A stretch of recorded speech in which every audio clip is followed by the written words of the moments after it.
El viento del sur soplaba entre los arrayanes y los coihues, con una melodía que parecía llevar consigo las voces de todos los ancestros mapuches, que habían caminado por esas tierras sagradas durante más de 1000 años, creando una sinfonía. Natural que solo quienes tenían oídos entrenados en la sabiduría antigua podían interpretar completamente. Era abril de 1946, y Chile se debatía entre la promesa de modernización que llegaba desde Santiago y las tradiciones milenarias que se aferraban a la vida en el sur del país.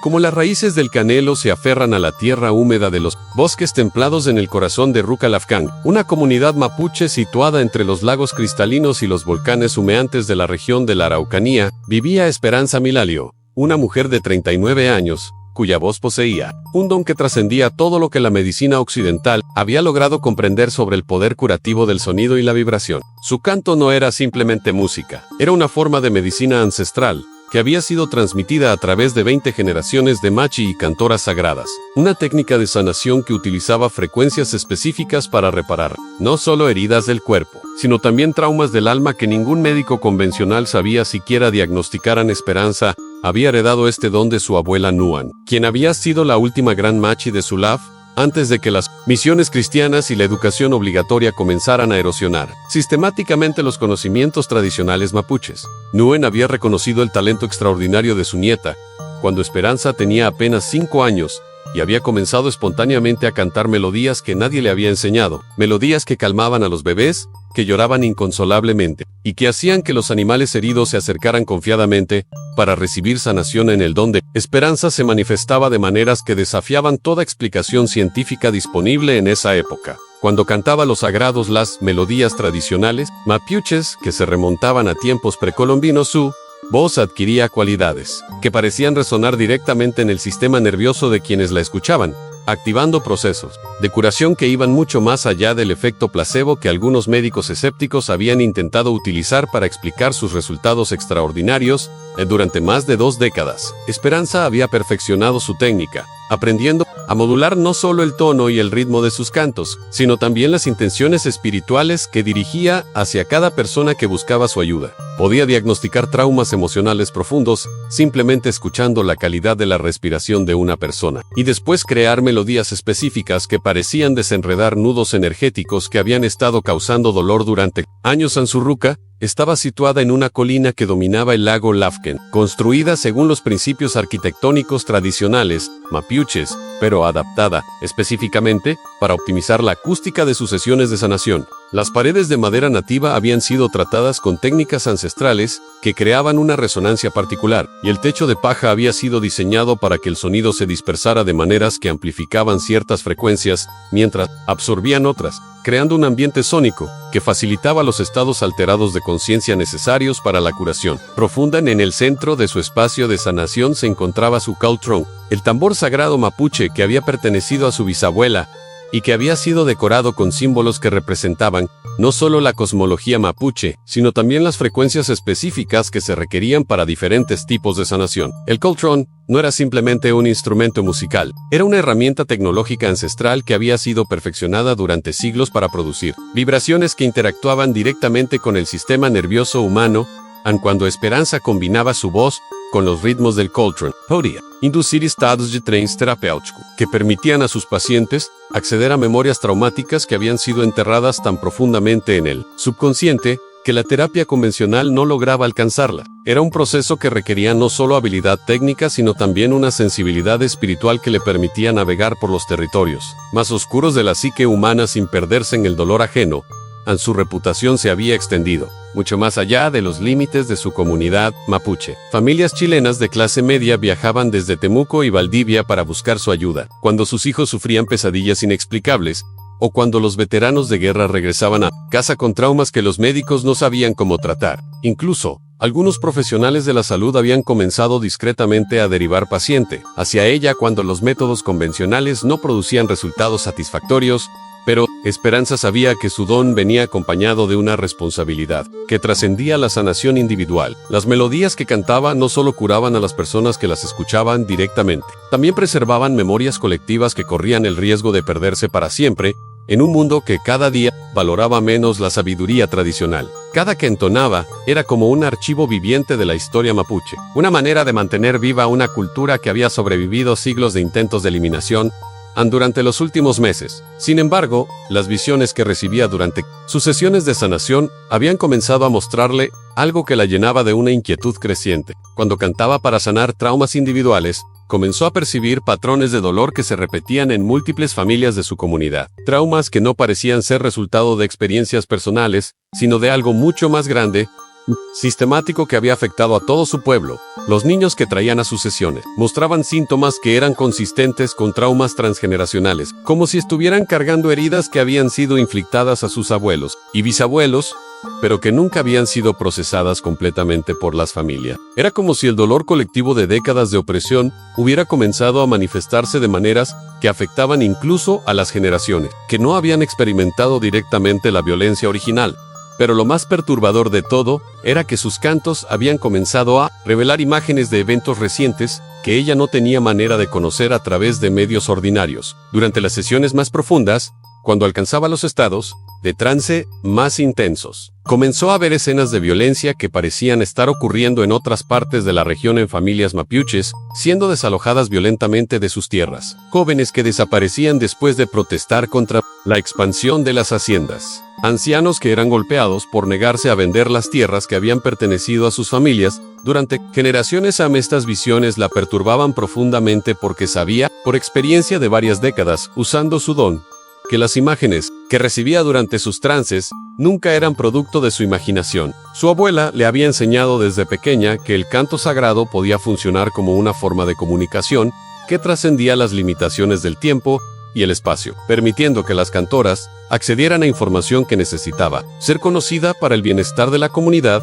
El problema era que las visiones que estaba recibiendo sugerían que estaba ocurriendo una campaña sistemática de violencia contra las comunidades mapuches de toda la región. Una campaña que estaba siendo cuidadosamente ocultada de la opinión pública y que había sido diseñada para parecer como una serie de incidentes aislados, en lugar de la operación coordinada. Realmente, Ira Esperanza había intentado verificar discretamente algunas de las informaciones que recibía durante sus trances, y lo poco que había podido confirmar la había llenado de horror. Familias enteras que habían desaparecido sin explicación, tierras ancestrales que habían sido transferidas ilegalmente a latifundistas chilenos, jóvenes mapuches que habían sido arrestados por cargos fabricados y después nunca más habían sido vistos.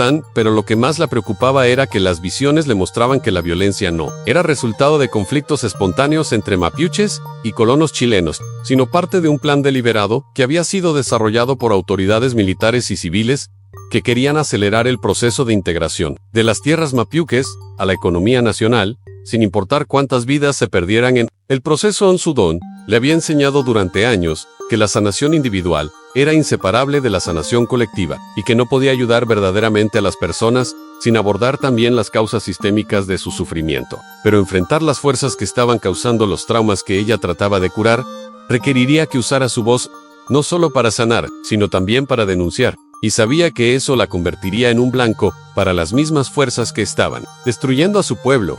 El dilema se había vuelto más urgente durante las últimas semanas, cuando las visiones habían comenzado a mostrarle algo que la llenaba de terror. Imágenes de 3 niños mapuches que pronto llegarían a buscar su ayuda. Niños que habían sido testigos de atrocidades tan terribles que sus almas estaban fragmentadas de maneras que requerirían todo su conocimiento y poder para sanar a Anne. Pero estos niños no serían simplemente víctimas que necesitaban curación, serían portadores de información que podría exponer toda la red de violencia que se estaba perpetrando contra su pueblo. Y las visiones le habían mostrado claramente que las fuerzas responsables de esa violencia ya sabían sobre su don y estaban preparándose para silenciarla, antes de que pudiera usar su voz para revelar verdades que preferían mantener ocultas. En Esperanza había pasado las últimas noches en vela, cantando melodías de protección para su comunidad y preparándose espiritualmente para lo que sabía que sería la prueba más difícil de su vida. Ya no se trataba simplemente de usar su don para curar traumas individuales. Había llegado el momento de decidir si estaba dispuesta a arriesgar todo: su seguridad, su hogar, incluso su vida, para usar la voz que los ancestros le habían dado, como un arma de resistencia contra fuerzas que creían que podían destruir la cultura mapuche. Sin enfrentar consecuencias, Anne En las noches silenciosas, cuando el viento del lago traía consigo los sonidos de los bosques antiguos y las montañas sagradas, Esperanza podía escuchar las voces de todas las machi y cantoras que habían venido antes que ella, susurrándole que había llegado el momento de que su canto se convirtiera en algo más que medicina individual. Había llegado el momento de que se convirtiera en la voz de un pueblo que se negaba a ser silenciado y, mientras se preparaba para el encuentro que las visiones le habían mostrado que estaba a punto de llegar, Esperanza sabía que cuando esos 3 niños cruzaran el umbral de su ruca, ya no sería solo una sanadora que trabajaba en las sombras. Se convertiría en una testigo que tendría que decidir si su voz sería lo suficientemente fuerte para despertar la conciencia de un país entero sobre injusticias que habían permanecido ocultas durante demasiado tiempo. Las visiones se cumplieron exactamente 5 días después, cuando las primeras luces del amanecer comenzaban a reflejarse en las aguas quietas del lago. La Afghan y el aire matutino transportaba el aroma de las flores de notro que habían comenzado a abrirse con la llegada del otoño austral. Esperanza estaba preparando su Coltrem para la sesión de sanación que realizaba cada mañana para armonizar las energías de su ruca, cuando escuchó los pasos pequeños y vacilantes que se acercaban por el sendero de Errayens que llevaba desde el borde del bosque hasta su hogar. Eran 3 figuras diminutas que emergían de entre los troncos plateados de los árboles nativos, como apariciones de niños que hubieran caminado durante toda la noche, no solo a través del bosque físico, sino también a través de territorios del alma, donde habían presenciado horrores que ningún ser humano, y mucho menos niños de tan corta edad, debería haber experimentado jamás. Sus ropas tradicionales mapuches estaban desgarradas y manchadas con lo que claramente era sangre seca, y en sus rostros se leía una expresión de trauma tan profundo que Esperanza pudo sentir el dolor que emanaba de ellos incluso antes de que llegaran lo suficientemente cerca como para que pudiera distinguir sus rasgos individuales. Alamayo era una niña de aproximadamente 11 años, con el cabello negro trenzado según la costumbre tradicional mapuche, pero con mechones sueltos que hablaban de una huida desesperada. Sus ojos, que deberían haber brillado con la curiosidad y la alegría naturales de la infancia, estaban opacos como los de alguien que ha visto demasiada muerte demasiado pronto. Llevaba en sus brazos a una niña más pequeña de unos 7 acres, que parecía haber perdido completamente la capacidad de hablar, y que se aferraba a su hermana Mayo con una desesperación que era desgarradora de presenciar. Entre ellas caminaba un niño de unos 9 años, cuyo rostro mostraba una mezcla extraña de terror infantil y determinación prematura, como si hubiera sido obligado a convertirse en protector de sus hermanas en circunstancias que habrían puesto a prueba incluso adultos experimentados. Sus manos pequeñas temblaban constantemente, no solo por el frío de la mañana, sino por algo mucho más profundo que había alterado permanentemente su sistema nervioso. Esperanza salió inmediatamente de su ruca y corrió hacia los niños con movimientos que había perfeccionado durante décadas de trabajar con personas traumatizadas, lo suficientemente rápidos para demostrar urgencia y cuidado, pero lo suficientemente controlados para no asustar a almas que ya habían sido heridas, más allá de lo que parecía posible reparar. Su don le había enseñado que la sanación comenzaba desde el primer momento de contacto, y que incluso la manera como se acercaba a una persona podía determinar si esa persona se abriría a recibir curación o se cerraría por miedo a ser lastimada nuevamente. Peñi, Lamien, murmuró en Mapuzugún, utilizando las palabras tradicionales para hermano y hermana que sabía que los consolarían más que cualquier expresión en español. Han llegado al lugar donde sus almas pueden encontrar descanso. Niña Mayo levantó la cabeza lentamente, y cuando sus ojos se encontraron con los de Esperanza, algo extraordinario ocurrió que confirmó todo lo que las visiones le habían mostrado durante las últimas semanas. Por un momento, fue como si el tiempo se detuviera completamente, y en esa pausa infinita, Esperanza pudo ver no solo el sufrimiento presente en esos ojos infantiles, sino también ecos de todas las generaciones de niños mapuches que habían sufrido violencia sistemática durante más de 4 siglos de colonización y resistencia. ¿Usted es la machi que canta para curar las almas rotas?, preguntó la niña, en un mapuzugún puro, pero entrecortado por el trauma, utilizando las formas más respetuosas del idioma ancestral. Mi papá decía que si algo terrible nos pasaba, teníamos que buscar a la mujer cuya voz podía reparar lo que los Winca habían destruido. Esperanza sintió como si un puñal de hielo le atravesara el corazón. El uso de la palabra Winkelo, término mapuche para referirse a los no mapuches, especialmente a aquellos que actuaban como invasores o enemigos, confirmaba sus peores temores sobre el tipo de violencia que estos niños habían presenciado. Pero también significaba que sus padres habían tenido el conocimiento y la previsión necesarios para preparar a sus hijos para la posibilidad de que algo terrible ocurriera.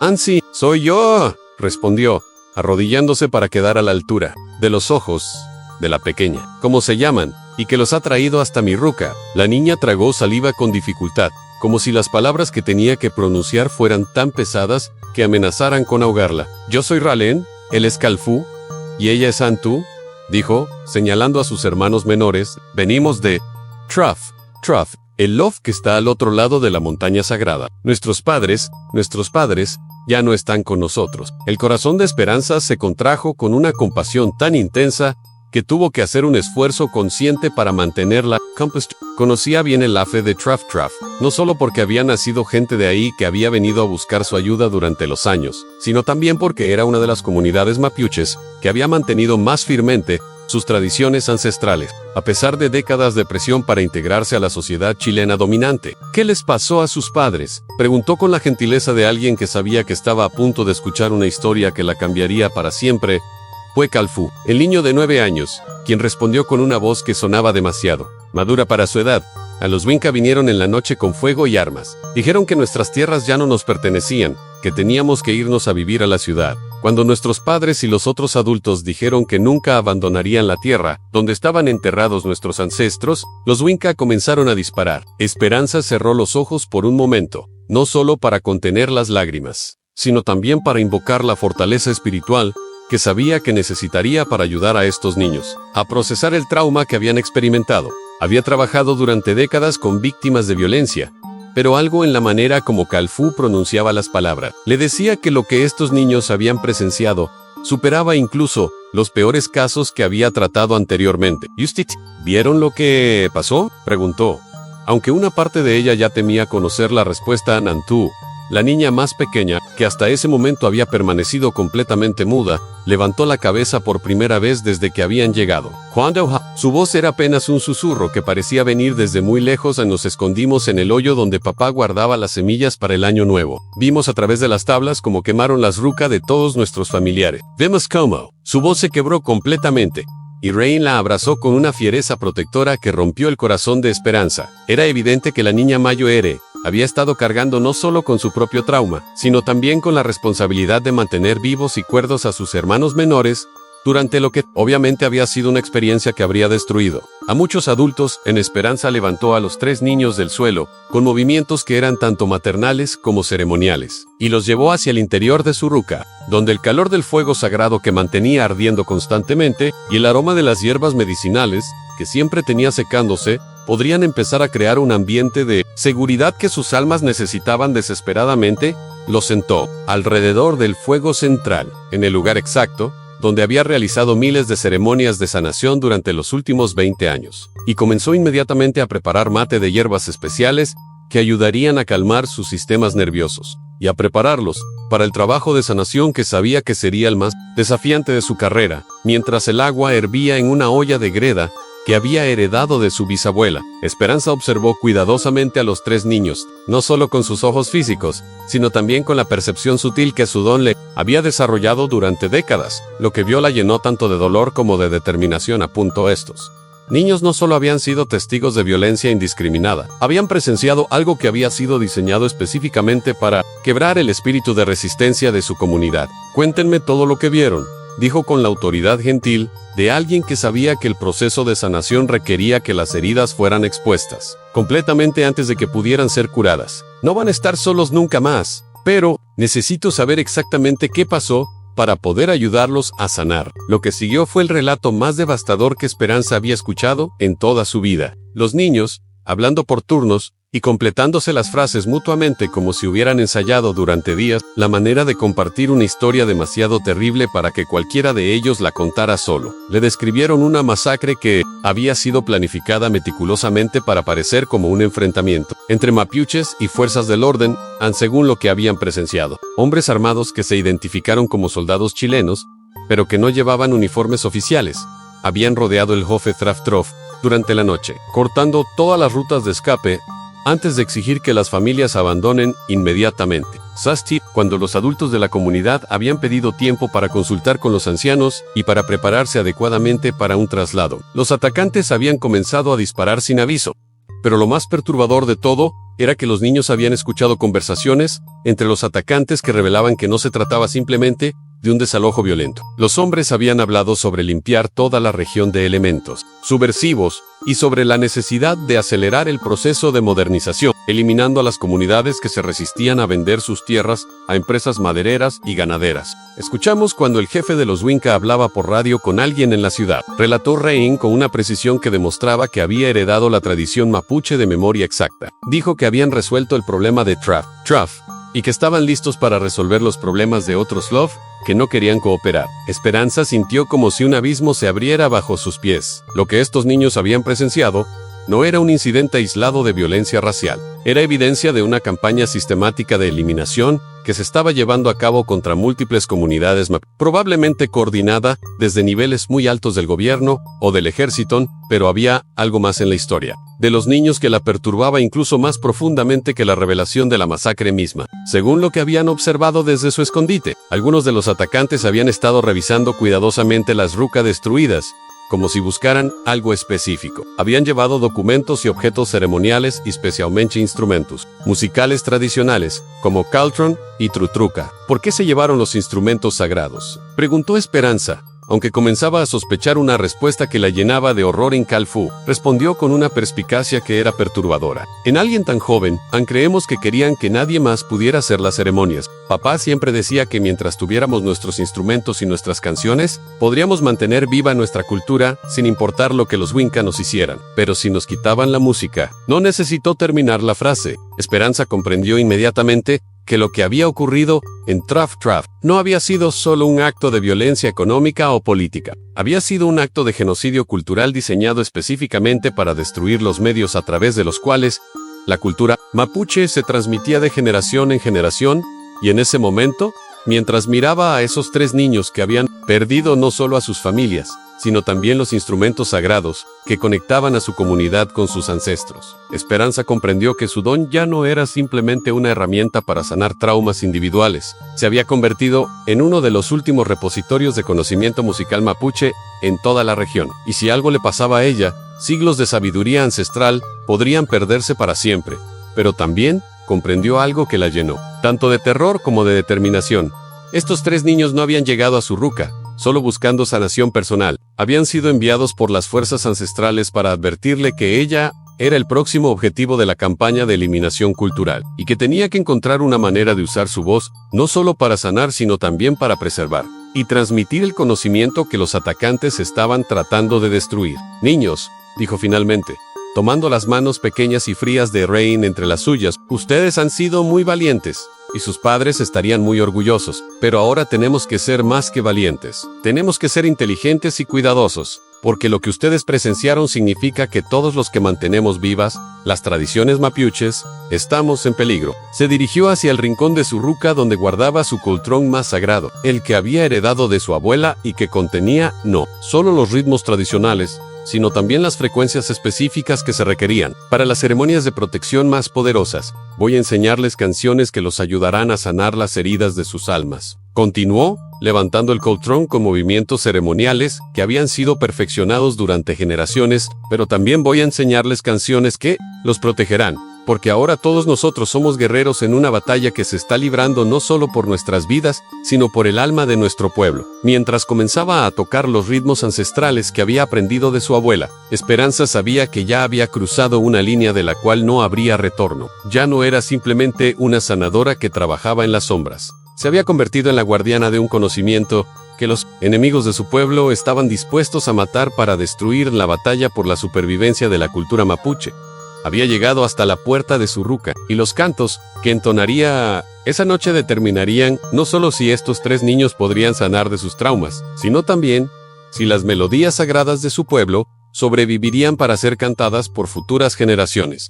El momento que cambiaría para siempre el destino de Esperanza y los 3 niños que había tomado bajo su protección llegó exactamente 4 días después del encuentro, cuando el sonido inconfundible de motores de camiones militares rugiendo por los senderos forestales que llevaban hacia Rucalafcán rompió la tranquilidad matutina del lago, como una declaración de guerra contra la naturaleza misma. Era un sonido que no pertenecía a esos bosques ancestrales, donde durante milenios solo se habían escuchado el canto de los pájaros nativos, el susurro del viento entre las hojas de los eroyens y las voces humanas alzándose en ceremonias que honraban la conexión sagrada entre la tierra y el espíritu en esperanza. Había estado realizando una sesión de sanación con los 3 niños, utilizando combinaciones específicas de cantos y ritmos de coltrón que había desarrollado especialmente para ayudarlos a procesar los traumas de lo que habían presenciado en Draft. Cuando el rugido mecánico se hizo audible desde la distancia, los niños reaccionaron inmediatamente con el terror instintivo de quienes habían aprendido a asociar esos sonidos con violencia y muerte, y Antu comenzó a temblar con tal intensidad que sus dientes castañeteaban como piedrecitas que chocan entre sí cuando el viento las arrastra por los senderos rocosos. «Los Winca», susurró Rein con una voz que se había vuelto tan pequeña como la de su hermana menor. «Vinieron por nosotros como dijeron que harían». Esperanza corrió inmediatamente hacia la ventana que daba al sendero principal, y lo que vio confirmó sus peores temores, mientras le enseñaba algo nuevo sobre la magnitud de las fuerzas que estaban alineadas contra ella y su pueblo. No eran solo soldados regulares del ejército chileno los que se acercaban a su ruca. Era una operación coordinada que incluía vehículos militares, funcionarios civiles, en automóviles negros, y lo más ominoso de todo, en camiones de carga, que obviamente estaban destinados a transportar no solo personas, sino también los instrumentos y objetos ceremoniales que sabían que encontrarían en su hogar. Al frente de la caravana venía un hombre que Esperanza reconoció inmediatamente por las descripciones que había escuchado durante años en las conversaciones susurradas de su comunidad: el coronel Roberto Sánchez, el oficial militar responsable de las operaciones de pacificación en toda la región mapuche. Era un hombre de unos 50 años,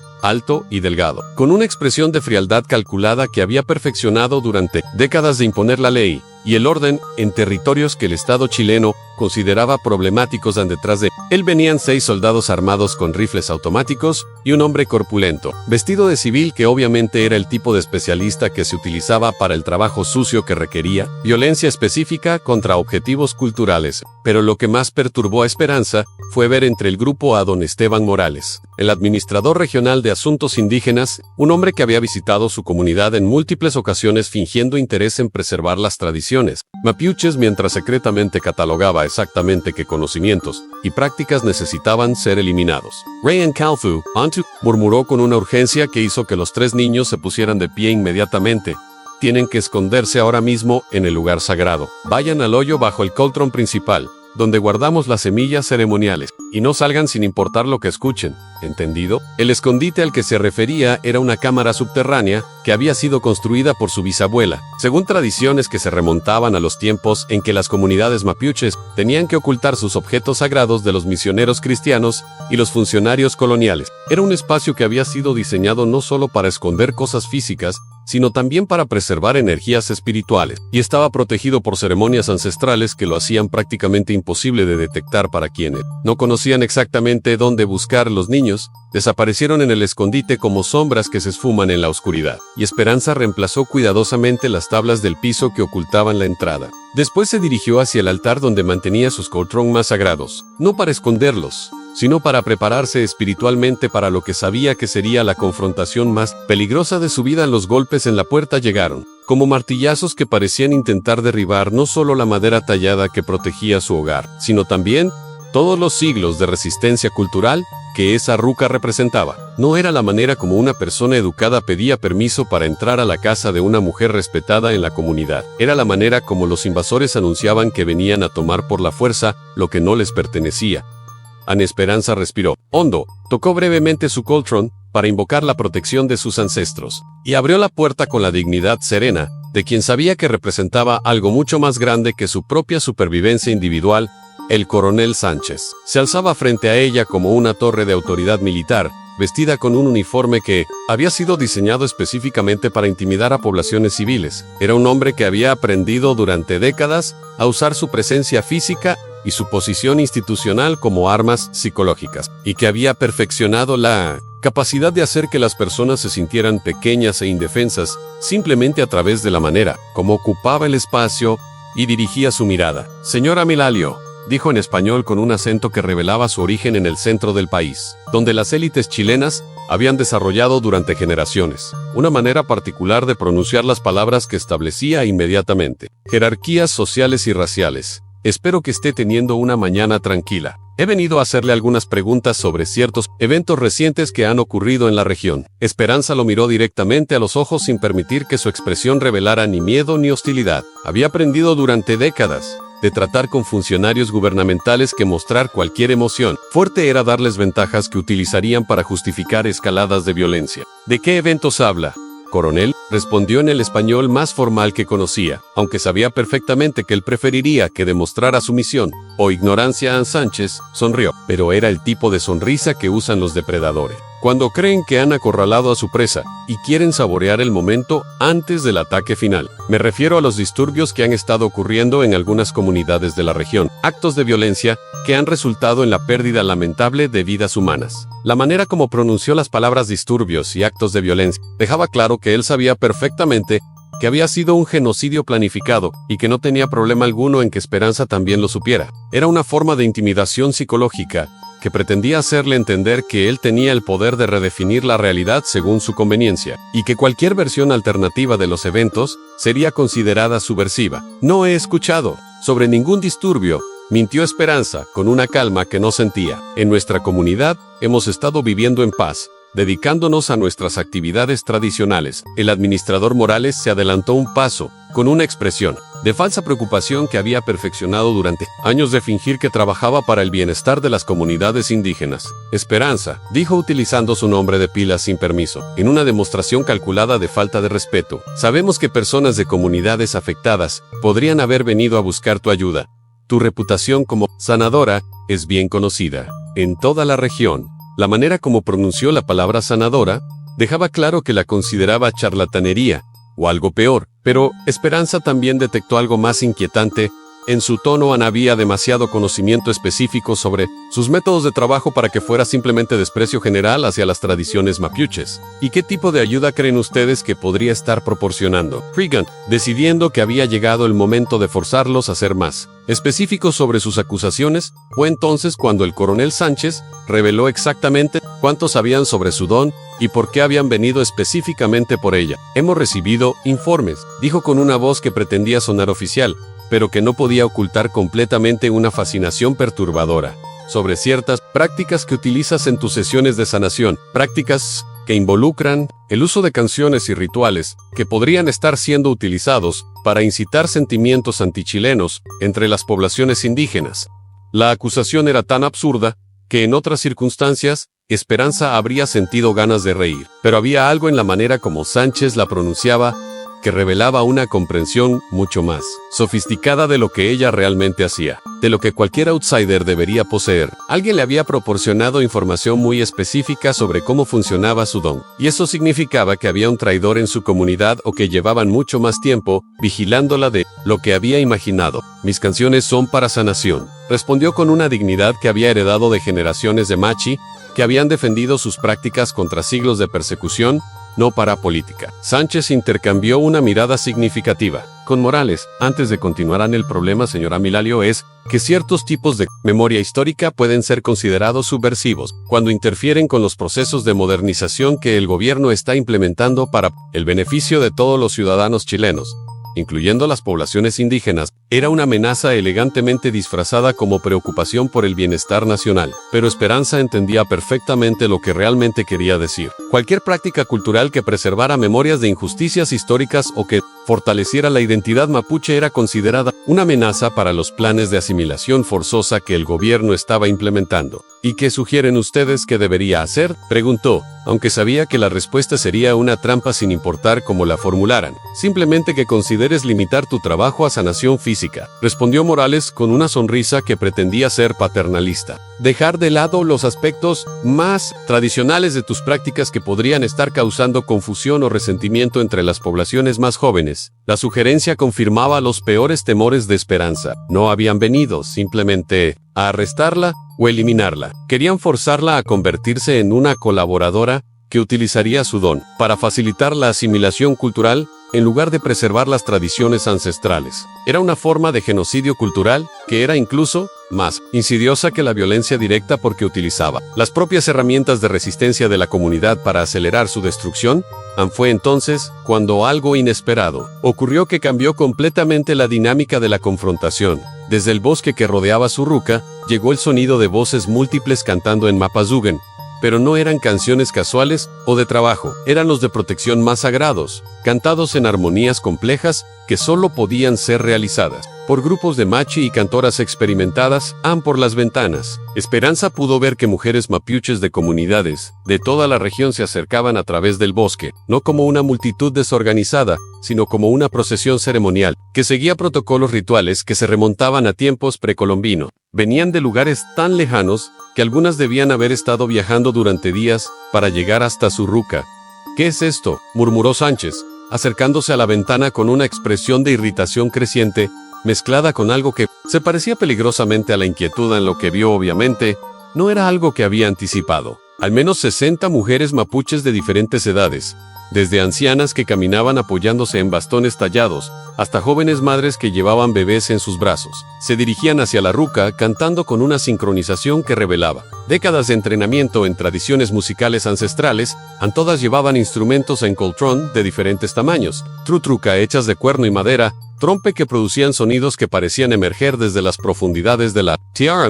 Era como si hubieran venido no solo a proteger Esperanza, sino también a demostrar que los instrumentos sagrados que habían sido robados en Traf podrían ser reemplazados, y que la cultura mapuche tenía recursos de resistencia que trasciende cualquier acto individual de violencia. La anciana que lideraba la procesión era alguien que Esperanza reconoció inmediatamente: a Machi Fresia, una mujer de más de 80 años, que era considerada una de las últimas grandes guardianas de los conocimientos ceremoniales más antiguos. Había venido desde una comunidad que estaba a más de 100 kilómetros de distancia, lo que significaba que la noticia de lo que había ocurrido en Traf y de la amenaza contra Esperanza se había extendido a través de redes de comunicación tradicionales que funcionaban más rápidamente que cualquier sistema moderno. «Coronel Sánchez», dijo Machi Fresia en español con un acento que revelaba que había aprendido el idioma cuando ya era adulta, pero con una autoridad que hacía que sus palabras sonaran como pronunciamientos ancestrales. «Estás parado en tierra sagrada, que ha sido protegida por ceremonias que se realizan aquí desde antes de que tu pueblo supiera que este continente existía». Sánchez miró nerviosamente hacia sus soldados, calculando si valía la pena usar la fuerza contra una multitud de mujeres ancianas. Pero había algo en la atmósfera que se había creado alrededor de la ruca que lo hacía vacilar. No era solo el número de mujeres que habían llegado, era la sensación de que estaba presenciando algo que trascendía su comprensión de cómo funcionaba el poder en el mundo moderno. «Esta es una operación oficial del gobierno de Chile», respondió, pero había una falta de convicción en su voz, que no había estado ahí antes. «No pueden interferir con asuntos de seguridad nacional». Machi Fresia sonrió con una expresión que combinaba compasión maternal con una sabiduría que se había acumulado durante 8 décadas de resistencia contra fuerzas que habían intentado destruir su cultura. «Joven Winca», dijo con una voz que sonaba como el viento que viene desde las montañas sagradas, «nosotras no interferimos con nada. Simplemente hemos venido a cantar, y nuestras canciones son más antiguas que tu gobierno, más poderosas que tus armas, y más duraderas que cualquier ley que tu gente pueda escribir». Cuando las mujeres comenzaron a cantar en unísono, algo extraordinario ocurrió que dejó a Sánchez y sus hombres completamente desarmados. El sonido que emergía de 60 voces entrenadas en técnicas ancestrales no era simplemente música, era una fuerza que parecía alterar la realidad física del lugar, creando vibraciones que se sentían tanto en el cuerpo como en el alma. Por primera vez en su carrera militar, el coronel Roberto Sánchez se encontraba enfrentando una forma de resistencia para la cual no había sido entrenado y contra la cual sus armas y su autoridad oficial parecían completamente inútiles. Lo que siguió a esa demostración de poder ancestral trascendió todo lo que Esperanza había experimentado durante 4 décadas de trabajar con fuerzas espirituales que la medicina occidental no había aprendido siquiera a reconocer. En cuando las 60 voces mapuches se alzaron en armonías complejas que habían sido perfeccionadas durante siglos para crear estados alterados de conciencia colectiva. El aire alrededor de la ruca comenzó a vibrar con una energía que era visible, como ondas de calor que distorsionaban la luz matutina, pero que emanaba una temperatura que era reconfortante en lugar de opresiva. En el coronel Sánchez y sus hombres retrocedieron instintivamente hacia sus vehículos, no tanto por miedo físico, sino por una sensación primitiva de estar presenciando algo que sus mentes racionales no podían procesar. Era como si las leyes de la física hubieran comenzado a funcionar de manera diferente en el espacio que rodeaba la ceremonia, creando un territorio donde la autoridad militar moderna simplemente no tenía jurisdicción. Pero para Esperanza, lo Más extraordinario no era el efecto que el canto colectivo estaba teniendo sobre los invasores. Era lo que estaba revelando sobre la verdadera magnitud de lo que había estado ocurriendo en toda la región mapuche. Cuando su voz se unió a las de las otras mujeres, experimentó visiones que la conectaron no solo con las 60 cantoras que la rodeaban, sino con redes de resistencia que se extendían a través de cientos de comunidades, desde el Biobío hasta Chiloé. A través de esas conexiones espirituales amplificadas, pudo ver con una claridad devastadora que lo que había ocurrido en Traf Traf no había sido un incidente aislado, sino parte de una campaña sistemática que había estado eliminando comunidades mapuches durante meses. Vio imágenes de al menos 12 LOF que habían sido atacados de maneras similares. Siempre durante la noche, siempre con la misma técnica de cortar las rutas de escape antes de exigir evacuaciones inmediatas que se convertían en masacres cuando las familias se negaban a abandonar sus tierras ancestrales. Pero lo más perturbador de todo era que las visiones le mostraron que estas operaciones no estaban siendo coordinadas solo por autoridades militares chilenas. Había participación de empresarios extranjeros que habían desarrollado planes específicos para la modernización de la región que incluían la eliminación sistemática de poblaciones indígenas que se consideraban obstáculos para la explotación industrial de recursos naturales. Heinrich Müller, el mismo alemán que había intentado destruir las comunidades andinas en Perú, había trasladado sus operaciones hacia el sur después de su derrota en los Andes, y había establecido en Chile una red de complicidad que incluía no solo funcionarios militares, sino también empresarios, madereros, ganaderos, y hasta algunos funcionarios de la Iglesia Católica, que consideraban que la asimilación forzosa era preferible a la preservación de prácticas paganas. A través de la visión colectiva que se había creado por el canto ceremonial, Esperanza pudo ver documentos que estaban guardados en oficinas de Santiago que mostraban mapas detallados de todas las comunidades mapuches que habían sido marcadas para intervención, con fechas específicas para operaciones que se extenderían durante los próximos 2 años. Su propia comunidad de Rucalafcán estaba marcada con una fecha que era apenas 3 semanas en el futuro. Pero había algo incluso más insidioso que la violencia directa. Los documentos revelaban planes para la creación de escuelas de integración, donde los niños mapuches supervivientes serían llevados para ser educados en métodos que eliminarían sistemáticamente su conocimiento del Mapuzugún, sus conexiones con las tradiciones ancestrales y hasta sus memorias de las familias que habían perdido. Era un proyecto de genocidio cultural que había sido diseñado por especialistas que habían estudiado técnicas similares que se habían utilizado contra poblaciones indígenas en otros países, adaptándolas específicamente para las condiciones de Chile y para las características particulares de la resistencia mapucha. Esperanza también pudo ver, a través de las visiones amplificadas, que la campaña contra su pueblo no era solo local, sino que formaba parte de un patrón continental de eliminación de poblaciones indígenas, que se había acelerado después del final de la Segunda Guerra Mundial. Los mismos métodos que se estaban utilizando contra los mapuches se habían probado anteriormente contra comunidades andinas en Perú, y se planeaba implementarlos posteriormente contra poblaciones indígenas en Colombia, Venezuela y Ecuador. Pero lo que más le impactó fue descubrir que su propio don y los dones similares de otras machi y cantoras no eran accidentes individuales, sino parte de un sistema ancestral de resistencia que había sido desarrollado durante siglos específicamente para momentos como este. Las tradiciones de sanación a través del canto no eran simplemente medicina alternativa, eran tecnologías espirituales que habían sido perfeccionadas durante generaciones para preservar la memoria cultural y para crear formas de comunicación que trascienden los métodos de vigilancia y control que utilizan los invasores. Cuando la ceremonia alcanzó su punto culminante, Esperanza experimentó una comunicación directa con el espíritu de su abuela Nuen, que le reveló algo que cambió completamente su comprensión de por qué había desarrollado su don específico, y por qué había nacido en este momento particular de la historia. Hija de mi alma, le dijo la voz de Nuan, a través de frecuencias que solo podían ser percibidas durante los estados de trance más profundo. Tu abuela te preparó desde pequeña, no solo para sanar heridas individuales, sino para ser una de las cantoras que despertarían las redes ancestrales de resistencia cuando llegara el momento más peligroso para nuestro pueblo. A través de esa comunicación, Esperanza comprendió que las visiones perturbadoras que había estado recibiendo durante los últimos meses no habían sido advertencias aleatorias, sino llamados sistemáticos para que activara conocimientos que habían estado dormidos en su memoria celular durante décadas. Su abuela había implantado en su entrenamiento infantil no solo las técnicas básicas de sanación, sino también protocolos de emergencia cultural que se activarían automáticamente cuando la supervivencia de la cultura mapuche estuviera en peligro máximo. Las canciones que vas a cantar ahora, continuó la voz ancestral, no serán solo para sanar a los 3 niños que están bajo tu protección, serán para despertar la memoria de resistencia en todas las comunidades que han olvidado que tienen el poder de defenderse utilizando las armas espirituales que sus ancestros les dejaron. Esperanza también recibió instrucciones específicas sobre cómo utilizar su Coltrán, no solo como instrumento de sanación, sino como dispositivo de comunicación que podía enviar mensajes codificados a través de frecuencias subsónicas que viajarían a través de la Tierra misma, alcanzando a todas las machi y cantoras de la región, sin importar cuánta distancia física las separara. Era un sistema de comunicación de emergencia que había sido desarrollado durante los primeros siglos de colonización, cuando las comunidades mapuches habían necesitado coordinar resistencia contra invasores que tenían ventajas tecnológicas abrumadoras. Pero esos métodos habían sido tan efectivos que habían sido deliberadamente olvidados por generaciones posteriores que habían considerado que el peligro ya había pasado a An.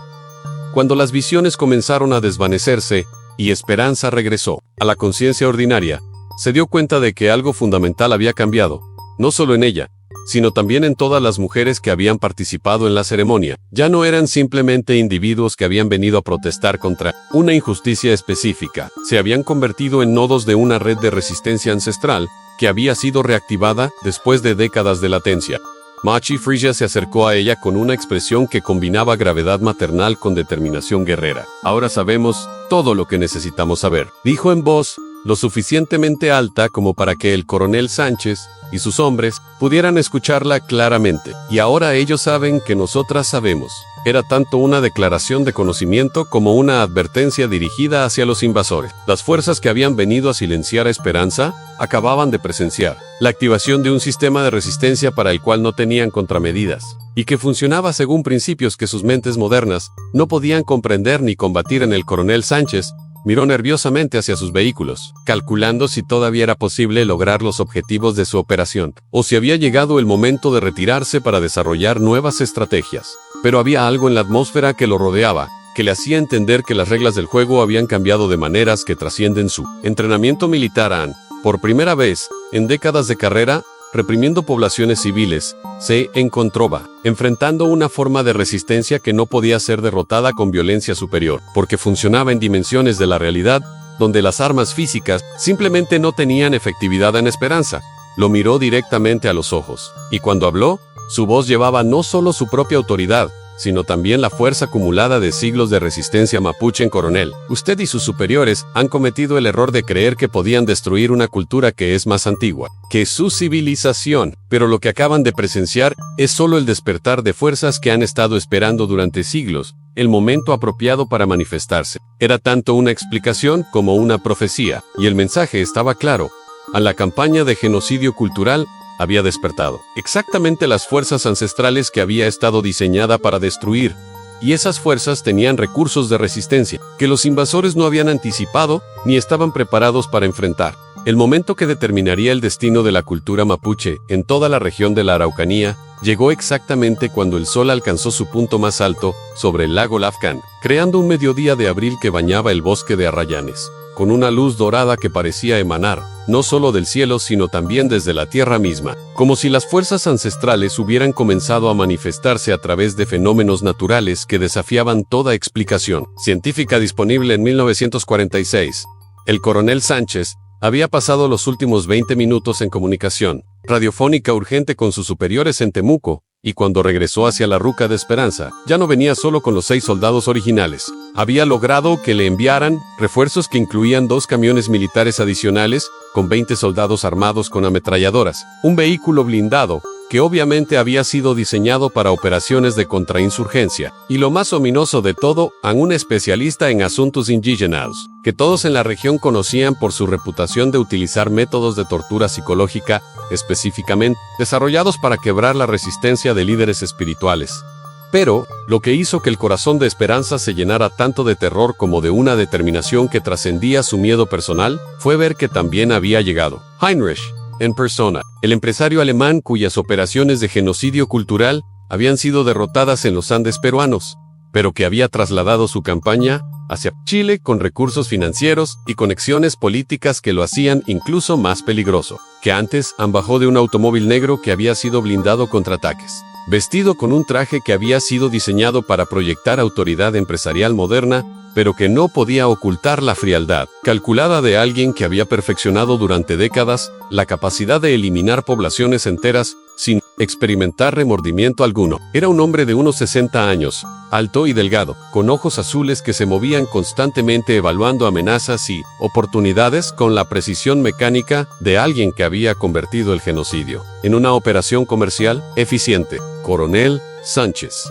dijo en español con un acento alemán que había aprendido a modular para sonar menos extranjero. Espero que comprenda que esta operación es demasiado importante para permitir que un grupo de mujeres supersticiosas interfiera con objetivos de seguridad nacional. Cuando su mirada se dirigió hacia Esperanza, fue como si estuviera calculando no solo su valor como amenaza individual, sino también su potencial utilidad como herramienta que podría ser convertida para servir a sus propósitos, si los métodos apropiados de persuasión fueran aplicados con la precisión técnica que había desarrollado durante años de quebrar la resistencia de líderes comunitarios. Señora Millalleo, dijo dirigiéndose directamente hacia ella, con una sonrisa que pretendía ser paternal, pero que no podía ocultar completamente la amenaza que representaba. He venido desde muy lejos específicamente para conocerla. Su reputation como sanadora ha llegado hasta círculos muy influyentes en Santiago, y creo que podríamos tener una conversación muy productiva sobre cómo sus talentos podrían ser utilizados para el beneficio de un número mucho mayor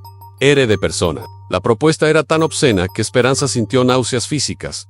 No había venido simplemente a eliminarla, había venido a intentar corromperla, convertir su don ancestral en una herramienta para facilitar la asimilación forzosa de su propio pueblo. Era una forma de violación espiritual que era incluso más degradante que la muerte, porque requeriría que traicionara todo lo que las 20 generaciones de Machi que habían venido antes que ella habían preservado a costa de sus propias vidas. Mis canciones no son para vender, respondió con una voz que llevaba no solo su propia convicción, sino también la autoridad acumulada de siglos de resistencia ancestral. Ann intercambió una mirada significativa con Sánchez White.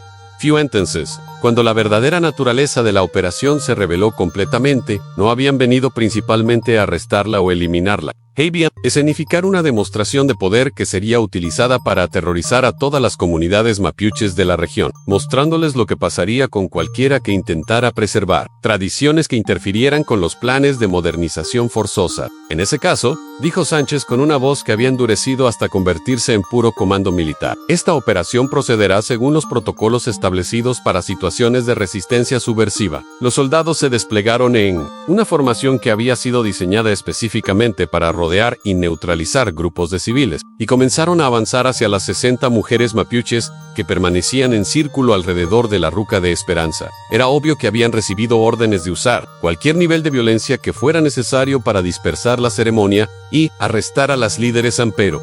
Fue entonces cuando algo extraordinario ocurrió que transformó completamente la naturaleza del confronto. Machi Fresia levantó su caltrón ancestral por encima de su cabeza y comenzó a tocar un ritmo que Esperanza reconoció inmediatamente como uno de los más sagrados y poderosos de toda la tradición mapuche, el ritmo de invocación a los Nua, las fuerzas espirituales que protegen la tierra y el pueblo mapuche desde tiempos inmemoriales, cuando las otras 59 mujeres se unieron al ritmo con sus propios instrumentos. El sonido que emergió no era simplemente música ceremonial, era una fuerza que comenzó a alterar la realidad física del lugar de maneras que desafiaban todas las leyes de la física que los soldados chilenos conocían. El aire alrededor del círculo de mujeres comenzó a vibrar con una intensidad que era visible como ondas de energía que distorsionaban la luz del mediodía, creando patrones geométricos que se movían con una precisión matemática que sugería inteligencia consciente. Los vehículos militares comenzaron a experimentar fallas mecánicas inexplicables a motores que se apagaban sin razón, radios que producían solo interferencia estática, y armas que se encasquillaban cada vez que los soldados intentaban apuntarlas. Hacia las mujeres en Esperanza pudo sentir que las fuerzas ancestrales, que habían estado dormidas durante décadas, se estaban despertando no solo en su comunidad, sino en toda la región. A través de conexiones espirituales que trascendían la distancia física, percibió que machi y cantoras de comunidades, desde el Biobío hasta Chiloé, estaban realizando simultáneamente ceremonias similares, creando una red de resistencia espiritual que abarcaba todo el territorio mapuche histórico. En los caballos de los soldados montados comenzaron a reaccionar con terror instintivo, negándose a acercarse al círculo ceremonial y relinchando con una angustia que revelaba que podían percibir presencias que sus jinetes humanos no lograban detectar. Incluso los perros que algunos soldados habían traído para rastrear fugitivos se acurrucaron contra el suelo, temblando con una intensidad que demostraba que estaban experimentando algo que trascendía su comprensión animal del peligro ordinario. Anne Heinrich observaba estos fenómenos con una mezcla de fascinación científica y frustración creciente. Era un hombre que había basado toda su carrera en la capacidad de aplicar violencia superior para quebrar cualquier forma de resistencia, pero se encontraba enfrentando fuerzas que funcionaban según principios que su mentalidad europea no podía comprender ni combatir. ¿Qué clase de trucos están utilizando?, murmuró hacia Sánchez, pero había una falta de convicción en su voz que revelaba que comenzaba a sospechar que no se trataba de trucos, sino de algo mucho más fundamental. Fue entonces cuando Esperanza se dirigió hacia el centro del círculo ceremonial y alzó su propia voz en el canto más poderoso de toda su carrera. No era simplemente una melodía de sanación o protección, era una invocación directa a todas las fuerzas ancestrales que habían protegido la tierra mapuche durante milenios. Un llamado para que se manifestaran físicamente en defensa de su pueblo en el momento de máximo peligro. En lo que siguió trascendió todo lo que había experimentado durante 4 décadas de trabajar con poderes espirituales. Su voz se amplificó de maneras que no podían ser explicadas por acústica ordinaria, resonando no solo a través del aire, sino también a través de la tierra misma, creando vibraciones subsónicas que podían ser sentidas en un radio de varios kilómetros. A través de esas vibraciones, pudo comunicarse directamente con todas las formas de vida nativa de la región, a los árboles ancestrales, los animales salvajes, incluso las rocas y montañas que habían sido testigos de siglos de ceremonia. Era como si toda la naturaleza de la Araucanía hubiera despertado para participar activamente en la resistencia contra los invasores. A los Eroyens y Coigües que rodeaban la ruca comenzaron a moverse de maneras que no tenían nada que ver con Elvian, extendiendo sus ramas como brazos protectores que creaban barreras naturales entre los soldados y las mujeres ceremoniales. El lago Lafcan comenzó a generar ondas que se movían en patrones perfectamente circulares, como si fuerzas subacuáticas estuvieran respondiendo al ritmo de los Caltron. Pero lo más extraordinario de todo fue cuando los espíritus de las víctimas de Traf Traf y de todas las otras comunidades que habían sido masacradas durante los últimos meses comenzaron a manifestarse visualmente alrededor del círculo ceremonial. No eran apariciones aterradoras, sino presencias luminosas que irradiaban una dignidad serena y una determinación inquebrantable, como si hubieran venido no para venganza, sino para testimoniar la verdad sobre lo que había sido hecho a su pueblo. En Heinrich retrocedió hacia su vehículo blindado con una expresión de terror genuino, pero cuando intentó arrancar el motor, descubrió que toda la maquinaria moderna había dejado de funcionar completamente. Era como si las fuerzas ancestrales hubieran creado un campo de energía que neutralizaba cualquier tecnología que no estuviera en armonía con los ritmos naturales de la Tierra. Los soldados comenzaron a desertar espontáneamente, no por cobardía, sino por un reconocimiento instintivo de que estaban presenciando algo que trascendía cualquier conflicto político ordinario. Algunos se quitaron los uniformes y los dejaron caer al suelo antes de alejarse caminando hacia el bosque, como si hubieran comprendido súbitamente que habían estado sirviendo a fuerzas que eran enemigas no solo de los mapuches, sino de la vida misma. El coronel Sánchez se encontraba completamente solo, rodeado por fenómenos que desafiaban todo su entrenamiento militar y su comprensión del mundo moderno. Cuando miró hacia Esperanza, que permanecía en el centro del círculo ceremonial, irradiando una autoridad que provenía de conexiones con fuerzas mucho más antiguas y poderosas que cualquier gobierno humano, comprendió finalmente que había venido a enfrentar algo contra lo cual toda su violencia superior era completamente inútil. «Esto no ha terminado», murmuró, pero había más desesperación que convicción en su voz. Esperanza lo miró con una compasión que trascendía cualquier resentimiento personal. «¿Se ha terminado, coronel?», respondió con una voz que llevaba la autoridad de siglos de resistencia ancestral. «Ustedes creyeron que podían destruir una cultura que tiene raíces más profundas que sus armas y más fuertes que su violencia, pero lo único que lograron fue despertar fuerzas que habían estado esperando durante siglos el momento apropiado para manifestarse». Mientras Sánchez y se retiraban derrotados hacia sus vehículos inutilizados, Las 60 mujeres mapuches continuaron cantando, pero ahora sus voces llevaban melodías de victoria y renovación. El círculo ceremonial se había convertido en el epicentro de un renacimiento cultural, que se extendería desde esa ruca hasta todas las comunidades mapuches de Chile y más allá por primera vez en siglos. Las fuerzas ancestrales habían demostrado que la resistencia espiritual organizada podía derrotar cualquier forma de violencia moderna, y que la cultura mapuche tenía recursos de supervivencia que ningún genocidio podría destruir. 6 meses después de que las fuerzas ancestrales de la Araucanía se manifestaran para expulsar a Heinrich y sus colaboradores de las tierras sagradas que habían intentado profanar, el paisaje que rodeaba el lago Lafken había experimentado una transformación que trascendía todo lo que los conceptos modernos de rehabilitación ecológica habían logrado imaginar. Era como si la victoria espiritual de las 60 mujeres mapuches hubiera liberado energías telúricas que habían estado contenidas durante décadas, permitiendo que la naturaleza de la región floreciera con una vitalidad que recordaba las descripciones ancestrales de cómo había sido la tierra antes de los primeros invasores europeos. En los arrayanes y coihues, que habían participado activamente en la ceremonia de resistencia, habían crecido con una exuberancia que desafiaba a todos.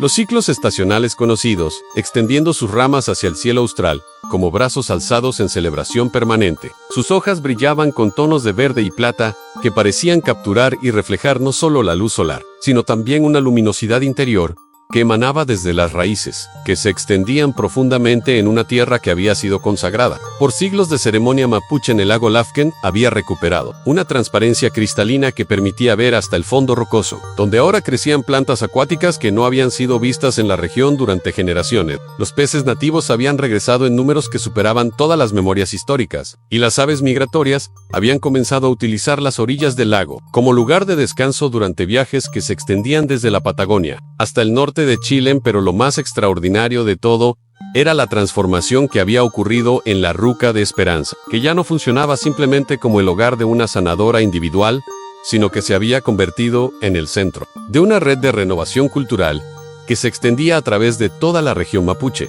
Su espacio de sanación había sido expandido para incluir áreas ceremoniales que podían acomodar a más de 200 personas simultáneamente, construidas según técnicas arquitectónicas ancestrales que habían sido recuperadas de memorias, que habían permanecido dormidas durante generaciones. Las sesiones de sanación que se realizaban ahí ya no se limitaban a tratar traumas individuales, se habían convertido en ceremonias comunitarias que restauraban conexiones espirituales entre familias enteras, curando heridas transgeneracionales que se remontaban a siglos de colonización y resistencia. Personas de comunidades mapuches de toda la Araucanía viajaban durante días para participar en rituales que combinaban las técnicas tradicionales de sanación a través del canto, con métodos que habían sido desarrollados específicamente para procesar los traumas colectivos de genocidio cultural. En Esperanza había evolucionado de sanadora individual a coordinadora de una confederación de machi, cantoras y especialistas en medicina ancestral, que trabajaban juntas para desarrollar protocolos de resistencia cultural que podían ser adaptados por comunidades indígenas de todo el continente. Su voz, que había sido entrenada durante décadas para curar heridas del alma, ahora se utilizaba también para enseñar a nuevas generaciones de cantores las técnicas que serían necesarias para preservar la cultura mapuche contra futuras amenazas. A los 3 niños que habían llegado a su ruca como huérfanos traumatizados, se habían convertido en los estudiantes más avanzados de esas nuevas escuelas ceremoniales. Ryan, la hermana mayor, había desarrollado una habilidad extraordinaria para memorizar y transmitir las melodías más complejas, convirtiéndose en una especialista en preservar exactamente las frecuencias que se requerían para diferentes tipos de sanación. Su capacidad de recordar no solo las notas, sino también las intenciones espirituales que debían acompañar cada canto, la había convertido en una de las maestras más respetadas. A pesar de tener apenas 12 años, en Calfú había demostrado un talento especial para adaptar las técnicas tradicionales a las necesidades de niños que habían experimentado traumas similares a los suyos. Su comprensión intuitiva de cómo la violencia afectaba a las mentes jóvenes, combinada con su conocimiento creciente de los métodos ancestrales de sanación, lo había convertido en un puente único entre el sufrimiento moderno y la sabiduría antigua.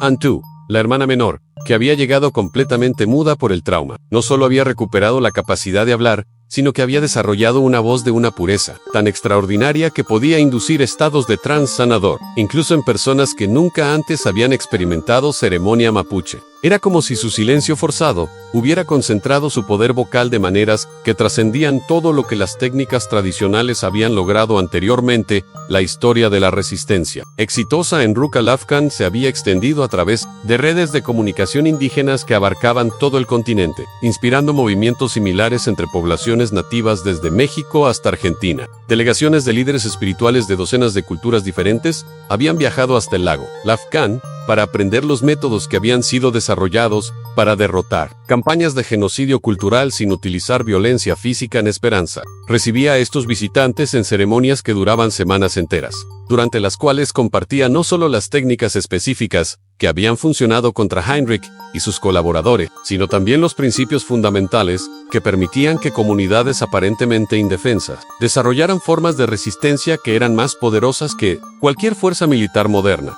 El elemento más importante de esas enseñanzas era la comprensión de que la resistencia cultural efectiva requería no solo preservar tradiciones ancestrales, sino también desarrollar nuevas aplicaciones de esas tradiciones que fueran específicamente adaptadas para enfrentar las amenazas particulares de cada época histórica. Las ceremonias que habían derrotado a no eran simplemente repeticiones de rituales antiguos, eran innovaciones espirituales que habían combinado sabiduría ancestral con comprensión contemporánea de cómo funcionaba la opresión moderna. Durante esos meses de renovación, Esperanza también había desarrollado una relación profunda con Lanco Antileo, un líder tradicional mapuche de una comunidad vecina que había llegado inicialmente para aprender sus técnicas de sanación, pero que había permanecido para convertirse en su compañero tanto en el trabajo ceremonial como en la vida personal. Era un hombre de 45 años que había dedicado su vida adulta a preservar el conocimiento tradicional mapuche de agricultura, arquitectura y organización social, complementando perfectamente la especialización de Esperanza en medicina espiritual. Juntos habían comenzado a desarrollar modelos de comunidades mapuches autosuficientes que podían prosperar económicamente mientras mantenían completamente sus tradiciones ancestrales, demostrando que la preservación cultural no requería pobreza o aislamiento, sino simplemente la aplicación inteligente de conocimientos tradicionales a condiciones contemporáneas en las tierras alrededor del lago Afghan se habían convertido en campos de experimentación, donde técnicas agrícolas ancestrales eran utilizadas para producir alimentos de una calidad nutritiva que superaba todo lo que la agricultura industrial moderna había logrado. Los métodos tradicionales de rotación de cultivos, combinados con ceremonias que honraban los ciclos naturales de la tierra, habían creado un ecosistema agrícola que era simultáneamente más productivo y más sostenible que cualquier alternativa disponible. El éxito de estos experimentos había atraído la atención de investigadores internacionales que llegaban para estudiar cómo los conocimientos indígenas podían ofrecer soluciones a problemas globales de alimentación y conservación. Pero Esperanza y Lanco Antileo habían establecido protocolos estrictos que aseguraban que ese intercambio de conocimientos ocurriera según término, que respetaran la soberanía intelectual mapuche y que beneficiaran principalmente a las comunidades que habían desarrollado esas técnicas durante milenios. Heinrich había desaparecido completamente después de su derrota en Rukh al-Afghan, y los informes fragmentarios que llegaban desde diferentes partes del continente sugerían que sus redes de operaciones habían colapsado cuando las comunidades indígenas de múltiples países habían comenzado a aplicar variaciones de los métodos de resistencia espiritual que habían sido desarrollados en la Araucanía. Era como si la victoria de las 60 mujeres mapuches hubiera enviado ondas de energía liberadora que habían llegado hasta comunidades que nunca habían tenido contacto directo con Chile. El coronel Sánchez había sido discretamente transferido a una posición administrativa en Santiago, donde ya no tenía autoridad sobre operaciones que involucraran poblaciones indígenas. Aunque nunca había reconocido públicamente lo que había presenciado en el lago Afghan, había desarrollado una reputación de ser extremadamente cauteloso sobre recomendar operaciones militares contra comunidades que mantenían tradiciones espirituales activas en las noches silenciosas, cuando la luna llena se reflejaba en las aguas tranquilas del lago Afghan, como un espejo que conectaba la Tierra con el cosmos. Esperanza se sentaba en el lugar exacto donde había realizado la ceremonia que había cambiado el destino de su pueblo, rodeada por los 3 niños que ya no eran huérfanos, sino herederos de una tradición que era más fuerte que nunca.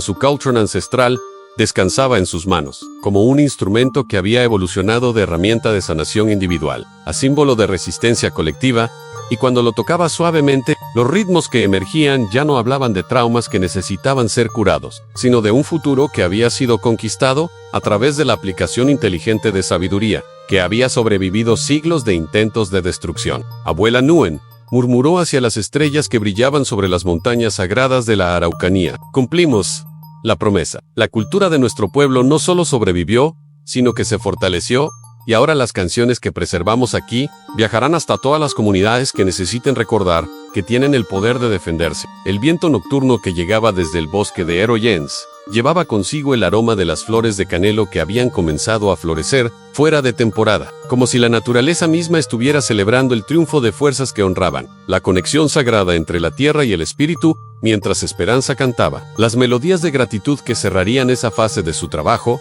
y prepararían el comienzo de nuevas ceremonias, que llevarían la sanación mapuche hasta comunidades de todo el mundo. Sabía que su voz ya no pertenecía solo a ella, sino a todas las generaciones de cantoras que habían preservado esos conocimientos para momentos como este, cuando el destino de culturas enteras dependía de la valentía de quienes se atrevían a cantar verdades que los poderosos preferían mantener silenciadas. Las estrellas australes brillaban sobre el lago Lafcan como semillas de luz que habían sido plantadas por los ancestros para guiar a futuras generaciones de resistentes. Y en esa noche perfecta de abril austral, todo en la creación parecía susurrar que algunas canciones son tan poderosas que pueden cambiar el curso de la historia, cuando son cantadas por voces que han aprendido a convertir el dolor en medicina y la resistencia en renovación.